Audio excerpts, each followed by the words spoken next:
नमस्कार, मैं शीतल पी सिंह, सत्यहिंदी.com पर आपका स्वागत है। आज हम लोग एक ऐसे विषय पर बात करेंगे जो सुबह से एक राजनीतिक चर्चा का केंद्र बिंदु बन गया है। वजह मज़दूरों का सवाल है, जो हमारे यहाँ प्रवासी मज़दूर हैं, जो विभिन्न औद्योगिक क्षेत्रों में काम करते हैं और लॉकडाउन की वजह से घर लौटना चाहते हैं। जो उनका एक बहुत गंभीर सवाल बहुत दिनों से नेपथ्य में भी है और चर्चा में भी है। नेपथ्य में उस मीडिया में है जो मीडिया सरकार के पक्ष की चीज़ें दिखाने में ही अपना कर्तव्य समझता है, और जो जनता की जवाबदेही अपनी जिम्मेदारी समझता है, उस मीडिया में वो सवाल सबसे प्रमुख है और होना भी चाहिए। इसलिए कि इस देश की एक बहुत बड़ी आबादी जो रोज़ कमाती रोज़ खाती है, वो इस तरह के किसी भी फैसले से सीधे सीधे प्रभावित होती है और हुई है हमारे देश में। और ऐतिहासिक किस्म की चीज़ें हो रही हैं, जैसा आज़ादी के समय, विभाजन के समय बहुत बड़ी आबादी पाकिस्तान से हिंदुस्तान और हिंदुस्तान से पाकिस्तान गई थी, और उससे भी बहुत बड़े ज़्यादा परिमाण में, ज़्यादा बड़े भौगोलिक क्षेत्र में मज़दूरों का अपने घर के लिए एक कहें कि रिवर्स पलायन हो रहा है। और उसी क्रम में जब ये फिर से तीसरी बार जब ये टाइम बढ़ाया गया है, तो उनकी बेचैनी अब सामान्य स्थिति से ज़्यादा कठिन स्थिति में है, बहुत ही कठिन स्थिति में है।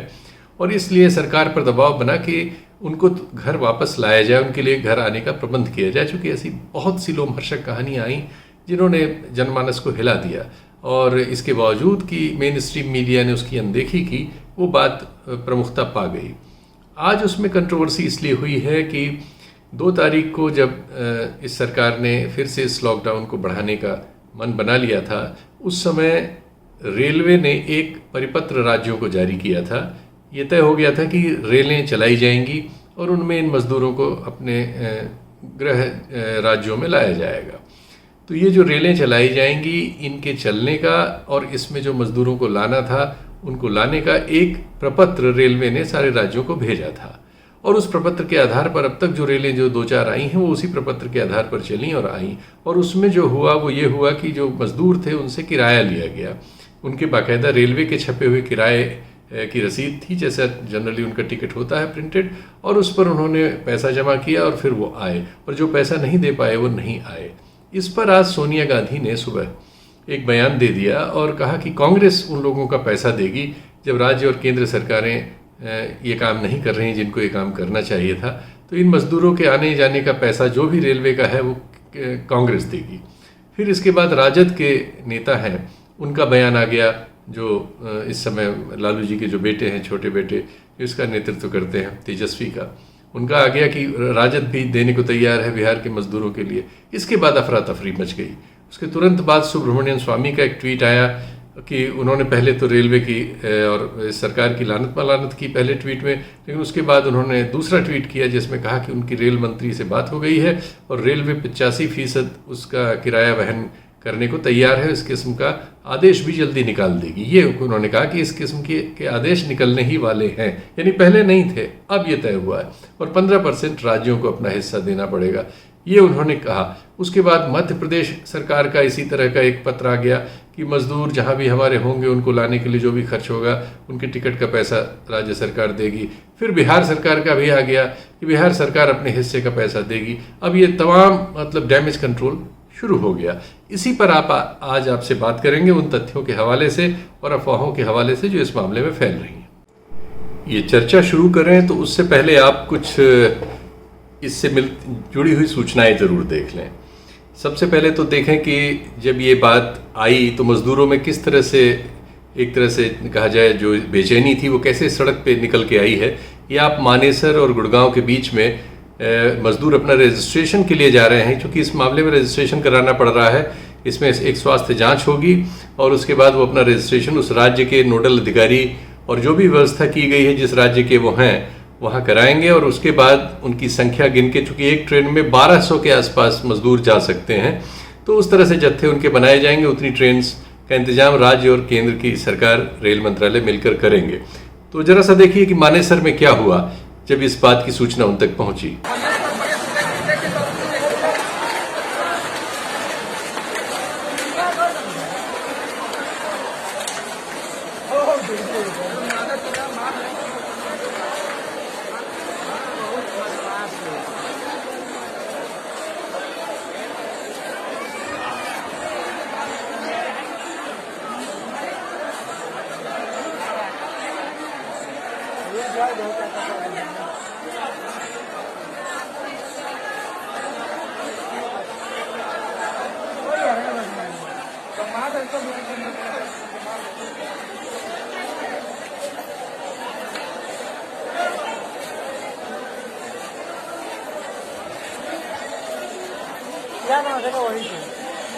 इसके बाद आप देखिए कि चेन्नई में मजदूरों का एक जत्था आपसे क्या कहना चाह रहा है, इस देश से, इस सरकार से, हमारी सरकारों से, अपने बारे में क्या कहना चाह रहा है। ये जरा सा आप चेन्नई का हाल देखिए।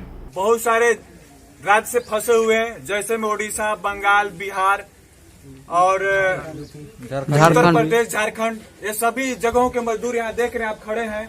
ये इतना ही नहीं है, और भी हैं, लेकिन डिस्टेंस को ध्यान में रखते हुए सभी लोग के यहाँ नहीं बुलाया गया है। सबका मुख्य मुद्दा यही है कि इन्हें सभी लोगों को यहाँ परेशानी हो रहा है खाना पीना रहने का, क्योंकि ये जो मार्च में काम किए थे तो मार्च में इन्हें पैसा मिला, उस मार्च महीने के पैसे से अप्रैल में ते लोग खाना पीना खाए, अपना गुजर बसर किए, लेकिन अप्रैल में काम नहीं किया लॉकडाउन की वजह से, जो इन्हें एक भी पैसा मई मंथ में नहीं मिल रहा है। कंपनी को हम लोग बोलते हैं, कंपनी बोलती है कभी राशन दे देंगे, कभी बोलती है पैसे दे देंगे, कभी बोलती है आधा पैसा दे देंगे। सरकार का भी द्वारा यहाँ हेल्प किया जाता है, खाना पीना आता है, लेकिन कभी सुबह आएगा तो शाम नहीं आएगा, आज आता है तो कल नहीं आएगा, कोई उसका फिक्स टाइम नहीं है कब आएगा कब नहीं आएगा। यहाँ पे हर लोग, मतलब ये नहीं है कि डेली खाते पीते हैं, इसमें कितने भाई लोग जो भूखे भी रहते हैं पैसे की वजह से। घर से अलग फोन आता है कि कैसे हो तुम लोग, क्या कर रहे हो, इसलिए हम लोग ज्यादा घबराए हुए हैं। इसलिए हमारा सभी सरकार से निवेदन है, जैसे कि जो भी हमारे सरकार हैं, जो असम, बिहार, बंगाल, उत्तर प्रदेश, झारखंड, सभी सरकार से हमारा निवेदन है कि प्लीज इन सभी मजदूरों भाइयों का मदद करें।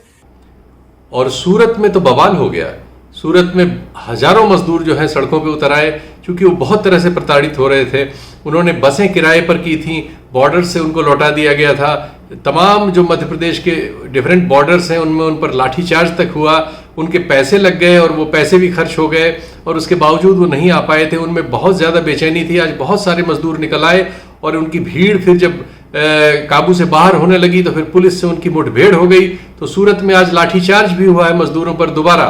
तो ये बहुत हो रहा है कि गुजरात से एक बड़ी संख्या आना चाहती है और व्यवस्था न हो पाने की वजह से उनकी बेचैनी अब सड़कों पे निकलने लगी है, और उससे इस तरह की हिंसक घटनाएं होने लगी हैं जो नहीं होनी चाहिए थी।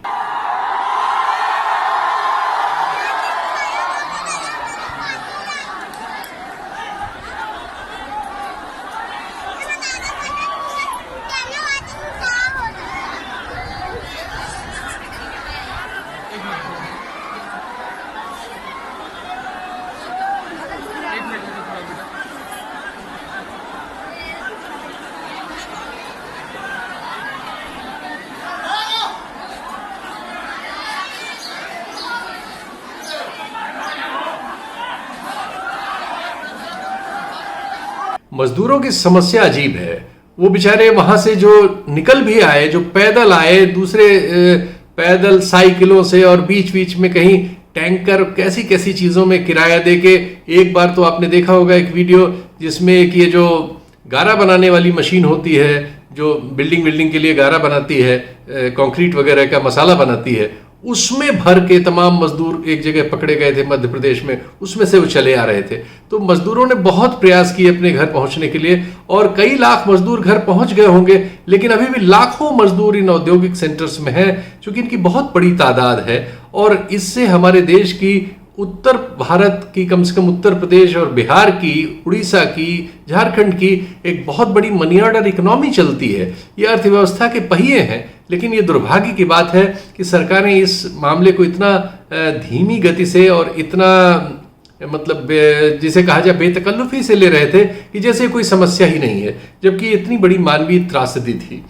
तो अब हालत ये हुई कि ये जब विभिन्न जगहों से पहुंच के बिहार वगैरह में, तो व्यवस्था का हालत ये है कि आप देखिए क्वारंटाइन सेंटर में मजदूर आपसे क्या कह रहे हैं। वो उत्तर प्रदेश वगैरह की तारीफ कर रहे हैं, और अपने गृह राज्य में पहुंचने के बाद उनको एक दड़बे में एकाएक, जिसमें धूल भरी हुई है, कूड़ा भरा हुआ है और कुछ बिस्तर फेंके हुए हैं, एक बड़ा सा हॉल है कोई इंडस्ट्रियल या किसी ऑफिस का, जिसमें एक झाड़ू भी नहीं लगी है, उसमें उनको ठेल के छोड़ दिया गया, और एक रोटी और कुछ पानी, कुछ भी वहां उपलब्ध नहीं है। रात से वो वहां पड़े हुए थे। तो बिलबिला के उन्होंने ये वीडियो बना के भेजा है। क्या बताएं सर, खाना नहीं दे रहे लोग। देखिए कैसा रूम है, ऐसे कैसे रूम में रहेंगे हम लोग।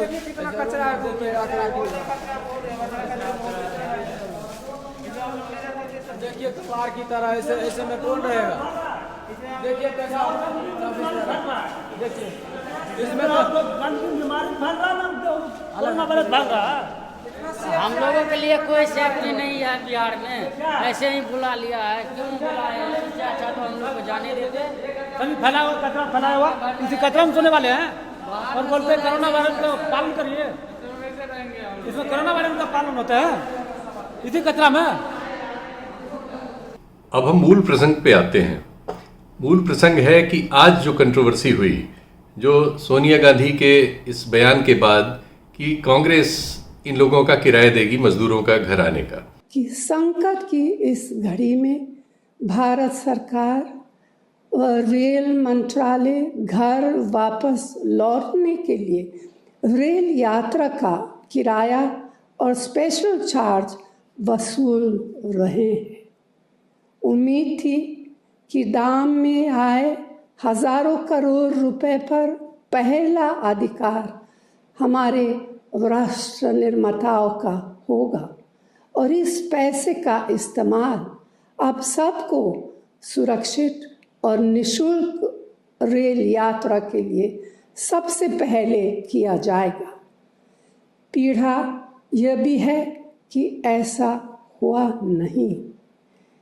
ये विकट हालात देखकर कांग्रेस पार्टी ने निर्णय लिया कि हर प्रदेश में ज़रूरतमंद श्रमिक भाइयों और बहनों के घर लौटने की रेल यात्रा का खर्च उठाएंगे।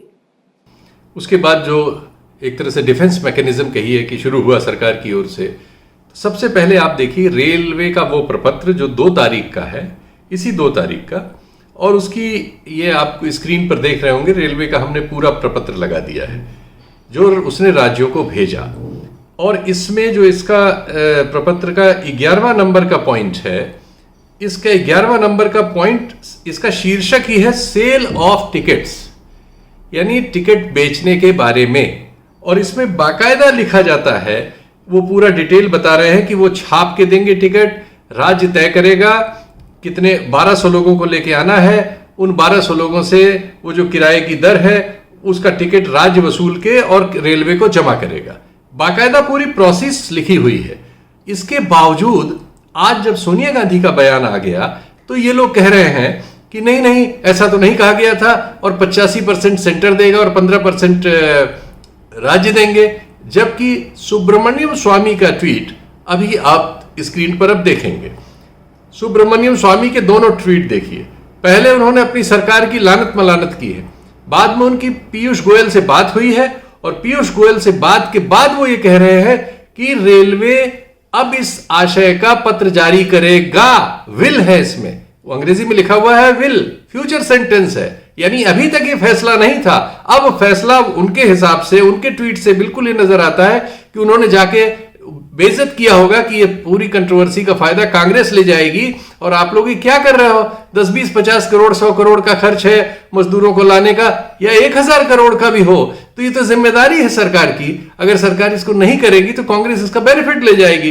तब उसमें दूसरा ट्वीट उन्हीं का खुद कह रहा है कि विल, यानी फ्यूचर टेंस में, यानी सरकार इस तरह की अब राजआज्ञा जारी करेगी। तो 2 तारीख की जो राजआज्ञा थी रेलवे की, जो उसने राज्यों को भेजी थी निर्देश प्रपत्र, वह टिकट ले रहा था, पैसे ले रहा था। लेकिन अब ऐसा फैसला होने की बात सुब्रमण्यम स्वामी कह रहे हैं। लेकिन अभी जिस समय तक मैं इस कार्यक्रम को आपके सामने बना रहा हूं, उस तरह का कोई प्रपत्र सामने नहीं आया है, बयान ही आए हैं। संबित पात्रा ने तरह तरह की कलाबाजी करके इसको बदलने की कोशिश की, उनके ट्वीट आप स्क्रीन पर देखिए।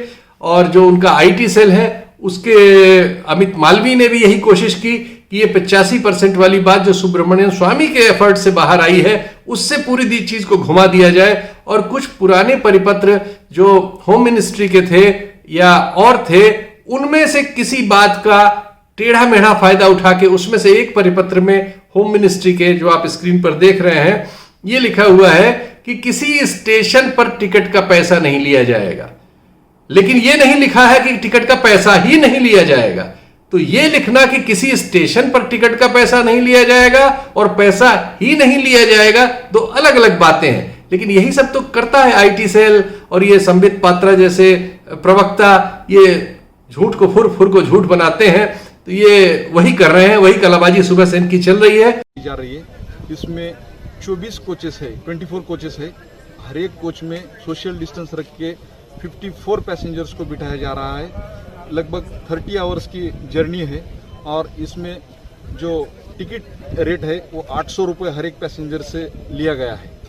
सर कितने यात्री इसमें सफर कर रहे हैं? इसमें कुल 1200 यात्री जो भिवंडी के लेबर क्लास है उनके लिए ये विशेष ट्रेन का आयोजन किया गया है। सर इसमें और क्या क्या इंतजाम है? लेकिन इस मामले में ये बिल्कुल समझ में आता है कि सोनिया गांधी ने मास्टर स्ट्रोक खेल दिया, समय पर खेल दिया, और इसी वजह से दो राज्य सरकारों के, बिहार राज्य सरकार का, मध्य प्रदेश राज्य सरकार का ऑफिशियल बयान आ गया अब तो कि सारा पैसा हम वहन करेंगे, और दूसरे राजनीतिक दल जैसे राजद वगैरह भी सक्रिय हो गए, वो भी पैसा वहन करने लगे और पूरे देश में एक चर्चा हो गई। तो ये हमारे देश में दुर्भाग्यपूर्ण स्थिति है कि ऐसे मामले जो जीवन से जुड़े हुए हैं देश की आबादी के बहुत बड़े हिस्से के, उसमें भी इस तरह की राजनीतिक पैंतरेबाजी होती है। और एक बहुत महत्वपूर्ण बात मैं कहना चाहूंगा कि ये नजर आ रहा है कि ये सरकार इस पूरे मामले को ही नहीं, इस देश में तमाम मामलों को जिस तरह से ले रही है उसमें प्रशासनिक कार्यकुशलता का गंभीर अभाव दिखता है। ये जीएसटी इन्होंने लागू किया और आपने देखा कम से कम 25 बार पंचर इनको जोड़ने पड़े, आज तक वो इनकम्प्लीट है, आज तक उसमें सुझाव आने की स्थिति बनी हुई है और अभी भी उससे कोई संतुष्ट नहीं है। इन्होंने आपने देखा कि नोटबंदी की और उससे जो तबाही अर्थव्यवस्था में आई, और जो डॉक्टर मनमोहन सिंह ने कहा था कि कम से कम 2% अर्थव्यवस्था डूब जाएगी, डूब गई। ये तो अब इनके पास छुपने का रास्ता कोरोना आ गया है, लेकिन कोरोना को जिस तरह से ये हैंडल कर रहे हैं वो सारी हैंडलिंग बहुत ही पुअर है। तो अगर आपको ये फैसला लेना था कि 85% आप देंगे और 15% स्टेट्स देंगे, तो जब आपने 2 तारीख को वो पत्र निकाला था तब आपने उसमें क्यों नहीं शामिल किया था? जब आज एक राजनीतिक कंट्रोवर्सी हो गई तो इसका श्रेय निश्चित तौर पर सोनिया गांधी को मिलेगा, कि उनकी विजडम को मिलेगा कि उन्होंने एक सही समय पर एक विपक्ष के नेता की सही भूमिका अदा की। इसके नंबर उनको देने पड़ेंगे, और ये हम चाहे जैसे हुआ हो मजदूरों के लिए एक अच्छी बात है। लेकिन अब ज्यादा जरूरी यह है कि मजदूरों की संख्या सैकड़ों हजारों में नहीं है, लाखों में है। लाखों मजदूरों को घर वापस लौटना है, और सरकार की जो व्यवस्था करने का, सारा काम करने का और जिस तरह से हड़बड़ाने का हम तंत्र देख रहे हैं, उससे नहीं लगता कि इसकी कोई तैयारी इतने बड़े परिमाण के लोगों को झेलने की है। अगर आज से लगातार ये काम किया जाए तो भी 10, 12, 15 दिन लगेंगे। ये पूरा जो इन्होंने लॉकडाउन का नया सत्र रखा है पूरा बीत जाएगा, तब मजदूर घर वापस लौट पाएंगे, और उसके बाद क्या फैसला होगा पता नहीं। तो ये सरकार बहुत सारे फैसलों में पता नहीं की स्थिति में है, और बहुत सारे फैसले एसओएस लेती है, यानी जो मौके पे परिस्थिति उत्पन्न हो जाती है इसके अपने ही कामों से, फिर उनको सेटल करने वाले फैसले लिया करती है, जैसे ये आज का फैसला है। तो ये हम इसको मॉनिटर कर रहे हैं, और चूंकि मजदूरों से जुड़े सवाल हम लगातार आपके सामने पेश करते रहे हैं, प्रवासी मजदूरों के, और हमारे देश की एक बहुत बड़ी आबादी है, और अभी निकट भविष्य में जब अर्थव्यवस्था के इंजन को फिर चलाना पड़ेगा, इनकी जरूरत पड़ेगी, और देखते हैं कि उस समय क्या बनता है। फिलहाल इतना ही लेकर फिर आपके सामने नई सूचनाएं और सब चीजें हाजिर होंगे। बहुत बहुत धन्यवाद, नमस्कार। सत्य हिंदी के और वीडियोस को देखने के लिए हमारे YouTube चैनल को सब्सक्राइब करें और सीधे नोटिफिकेशन पाने के लिए बेल आइकन दबाएं।